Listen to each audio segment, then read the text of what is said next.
Amigos, buenos días, bienvenidos a la emisión nacional de 24 horas. Empezamos esta semana, 8 de abril de 2024, con esta toma en el sector de Tumbaco, en Quito. Así amanece la capital, en esta zona de Quito, Tumbaco, el valle de Tumbaco, 11 grados centígrados, cielo parcialmente nublado. Empieza a despejarse y seguramente este día será como el fin de semana, con mucho calor, nuevamente con sol. Así es el clima de Quito, caprichoso.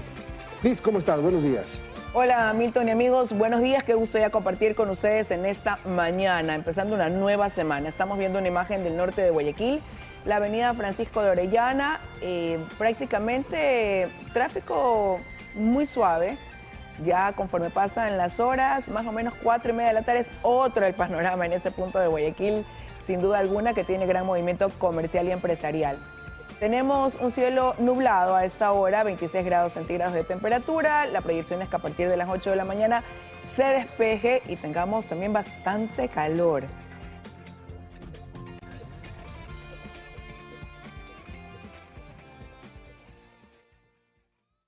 Qué gusto, Liz. Así empezamos la semana después de un fin de semana tenso y con muchas noticias de escándalo. Sí, Milton, por eso contarles quiénes nos van a acompañar en breve para el análisis precisamente. Vamos a hablar con la canciller de la República, Gabriela Sommerfeld, para que nos cuente cómo queda el Ecuador ante el mundo luego de la irrupción en la embajada mexicana y la captura del ex vicepresidente Jorge Glass. Y estará con nosotros también Esteban Santos, él es internacionalista, docente universitario, para analizar las repercusiones de la decisión del gobierno de irrumpir en la embajada de México en Ecuador el pasado viernes. Veremos a qué se puede enfrentar en el panorama también internacional.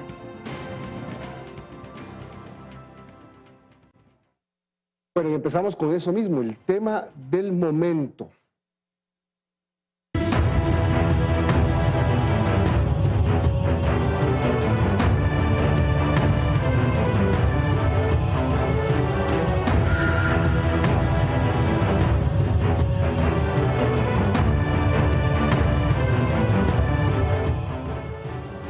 Tras el ingreso del bloque de seguridad a la Embajada de México para capturar al ex vicepresidente Jorge Glass y la posterior ruptura de las relaciones diplomáticas entre Ecuador y México, los funcionarios de la embajada de dicho país y sus familiares abandonaron el Ecuador este domingo.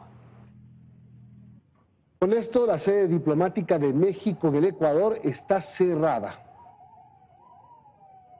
La mañana de este domingo, 18 miembros diplomáticos mexicanos y sus familias que residían en el Ecuador abandonaron el país en un vuelo comercial tras la disposición de su presidente Andrés Manuel López Obrador, quien tras el rompimiento de relaciones diplomáticas dispuso la salida inmediata de sus funcionarios del país. Estamos coordinando el retorno de todo nuestro personal diplomático acreditado en Ecuador junto con sus familias. Posterior a ello, tras su llegada a Ciudad de México pasadas las 11 de la mañana, la embajadora de México en Ecuador, declarada persona non grata en días pasados, se dirigió a los medios y afirmó que México no juzga a sus asilados. No entienden que un Estado pueda proteger y salvaguardar la vida de una persona sin juzgar si esta persona es inocente o culpable. Así también el encargado de la Embajada Mexicana en Ecuador, Roberto Canseco, se refirió a las medidas que tomará su país. El gobierno de México ha decidido llevar el caso a las instancias internacionales, a las instancias judiciales internacionales. Pero también otro anuncio de López Obrador implica el cierre indefinido de su embajada en Ecuador y la suspensión de servicios consulares, lo que impide que los ecuatorianos tramiten sus visas mexicanas y realicen otros trámites. En cuanto a los más de 1,600 mexicanos que viven en el Ecuador, la Secretaría de Relaciones Exteriores de dicho país, en un comunicado puso una serie de contactos en caso de emergencia y los refirió a las embajadas de México que funcionan en países vecinos como Colombia, Chile y Perú. De tal forma que la comunidad mexicana y empresarial que radica en Ecuador podrá seguir recibiendo asistencia a través del Sistema de Registro para Personas Mexicanas en el Exterior, el SIRME. Mientras tanto, la Dirección de Aviación Civil del Ecuador negó que exista una prohibición de vuelos para que ingresen o salgan del país con destino a México. Mañana, 9 de abril, la OEA sesionará para tratar la irrupción policial en la Embajada de México en Ecuador con el fin de capturar al ex vicepresidente Jorge Glass. Varios gobiernos de la región y organizaciones internacionales expresaron su rechazo a este hecho. En las últimas 48 horas, la comunidad internacional ha expresado su repudio a la decisión tomada por el gobierno de Daniel Noboa de ingresar ilegalmente a la embajada mexicana ubicada en Quito. El presidente del Consejo Permanente de la Organización de los Estados Americanos, Chet Donovan, convocó a sesión extraordinaria el martes 9 de abril por petición de la Misión Permanente del Ecuador, con el propósito de abordar las normas de las relaciones diplomáticas y del asilo. La tensión entre México y Ecuador por la captura del ex vicepresidente Jorge Glass también generó que organizaciones internacionales como la Unión Europea y la ONU condenaran el hecho. Joseph Borrell, jefe de política exterior de la Unión Europea, explicó que se trata de un claro incumplimiento de la Convención de Viena de 1961. Y Antonio Guterres, secretario general de las Naciones Unidas, dijo estar alarmado por la entrada de las fuerzas de seguridad a la embajada. Añadió que la violabilidad registrada pone en riesgo el avance de cooperación entre estados. Asimismo, países como Estados Unidos, Honduras, República Dominicana, Costa Rica, Panamá, Cuba, Bolivia, Venezuela y Brasil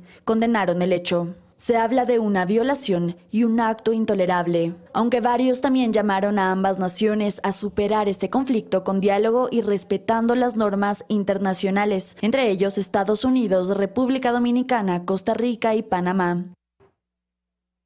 Y el ex vicepresidente de Jorge Glass fue trasladado a la cárcel de máxima seguridad La Roca. Este traslado se realizó en medio de un contingente de la Policía Nacional y de las Fuerzas Armadas. La defensa del ex vicepresidente presentó una acción de habeas corpus para que pueda salir de la cárcel.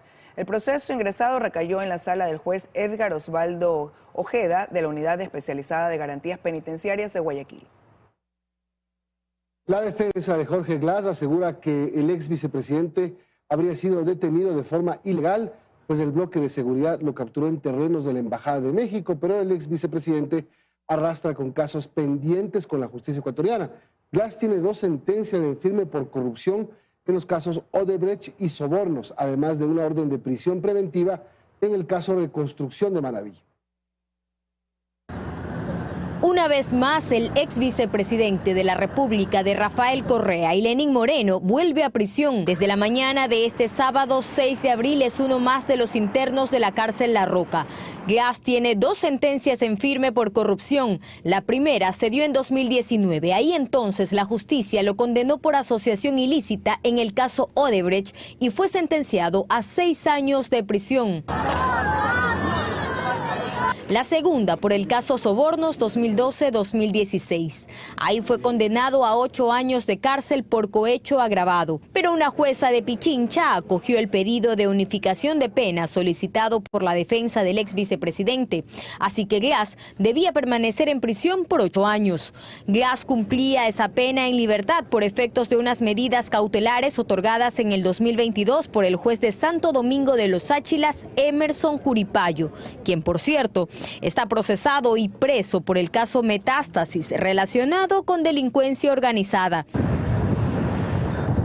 En diciembre de 2023, la justicia le negó la prelibertad a Glass. Por lo tanto, él debía volver a prisión, pues solamente había cumplido con 5 años y 2 meses de prisión.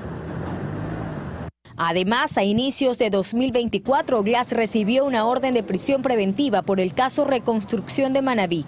El ex vicepresidente es investigado por posible peculado por sus intervenciones como ex vicepresidente y expresidente del Comité para la Reconstrucción y Reactivación Productiva y del Empleo. Un juez dictó prisión preventiva, la cual no pudo ejecutarse porque Glass ya estaba refugiado en la Embajada de México en Quito. El nombre de Jorge Glass también aparece en los casos Metástasis y Purga.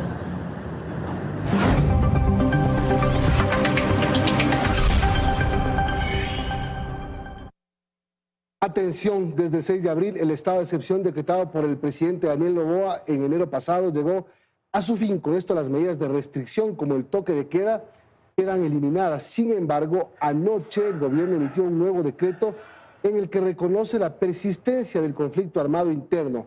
En el decreto 218 se indica que hay grupos armados organizados que mantienen hostilidades de acuerdo a informes del Centro de Inteligencia Estratégica, oficina que realizará periódicamente una actualización individualizada de estos. En el artículo 3 se dispone que diversas entidades deberán cumplir varias funciones: Fuerzas Armadas, ejecutar operaciones militares para prevenir y erradicar la actividad de grupos armados organizados en el territorio. Esto enmarcado en el derecho humanitario y humano. Policía Nacional y Fuerzas Armadas tendrán que realizar el despliegue operacional y táctico para neutralizar los ataques armados, amenazas o riesgos. Además, se continuará con labores para preservar el control del Sistema Nacional Penitenciario. El artículo 8, en cambio, contempla que el Ministerio de Defensa o el del Interior puedan solicitar al presidente la declaratoria de un nuevo estado de excepción en caso de requerir la suspensión o limitación de derechos. Y más de una docena de muertes violentas se registraron este fin de semana en la zona 8, que pues ya sabemos comprende Guayaquil, Durán y San Borondón. Así es, en uno de estos casos asesinaron a un comerciante frente a su familia, ocurrió en Guayaquil. La noche del viernes 5 de abril, frente a familiares, fue asesinado un comerciante en el sector de Puente Lucía. El reporte policial indica que la víctima estaba a punto de cerrar su negocio, cuando de pronto aparecen sujetos a bordo de una moto, disparándole por varias ocasiones.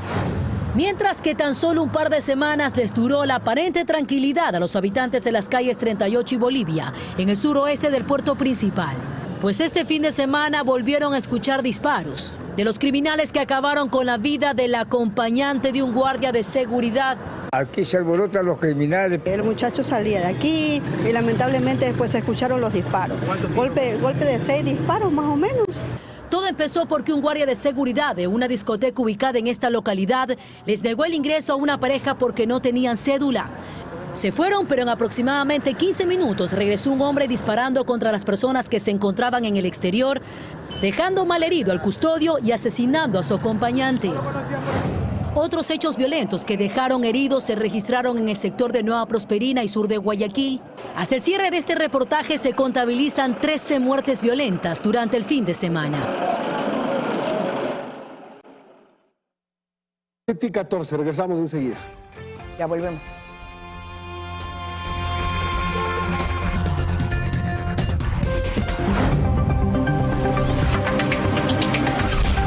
Continuamos con más. Hoy inicia el juicio en contra del excontralor ecuatoriano Carlos Pollitt en Estados Unidos, quien enfrenta 6 cargos penales que incluyen lavado de activos, encubrimiento e incluso se condenan transacciones derivadas de actividades delictivas. Pollitt estará al frente de un jurado en la Corte del Distrito de Florida. Vámonos a Miami. Melissa Zurita, nuestra corresponsal, está ahí para contarnos pormenores del inicio de la audiencia de hoy. Melissa, buenos días. Muy buenos días, Liz y Milton. Nos encontramos trabajando en la Corte de Justicia aquí en el estado de la Florida porque comienza el juicio al exfuncionario Carlos Pollitt. Recordemos que está acusado de sobornos, de corrupción, que habría recibido entre el año 2010 y 2016 más de $10 millones de la empresa brasileña Odebrecht. Hoy comienza el juicio, habrá más de 19 testigos. También la Fiscalía va a presentar 2 pericias que ya están preparadas. Mañana va a continuar este juicio. Tendremos todos los detalles aquí para Teleamazonas. Continuamos con ustedes y ahora compartimos el siguiente informe. Hasta 100 años de cárcel podría enfrentar el excontralor del correísmo Carlos Pollitt por supuestamente haber participado en esquemas de corrupción en Estados Unidos. Juicio que se llevará a cabo este lunes en la Corte del Distrito Sur de Florida, en donde enfrenta un cargo por conspiración por lavado de activos, 3 cargos por encubrimiento de lavado de activos y 2 por participar en transacciones con bienes derivados de delitos. Según la justicia estadounidense, por un lado, Pollitt habría recibido $11 millones mediante pagos realizados por Odebrecht. Y por otro lado, el excontralor habría recibido pagos para obtener contratos con la estatal Seguros Sucre. Entre las pruebas que presentará la Corte estadounidense están 19 testigos, entre ellos el ex ejecutivo de Odebrecht, José Conceizao Santos, el ex empresario Roberto Isaías Dazum, el expresidente de Seguros Sucre, Juan Rivas, y el empresario de Rea Seguros, Diego Sánchez Silva. Además, otra de las pruebas que utilizaría la Corte estadounidense serían las 13 cuentas bancarias abiertas por Polit en 6 entidades financieras del país norteamericano. Según el portal digital Plan B, este lunes el tribunal seleccionará al jurado y el martes ya se instalará la audiencia del juicio, el mismo que está previsto dure alrededor de 3 semanas.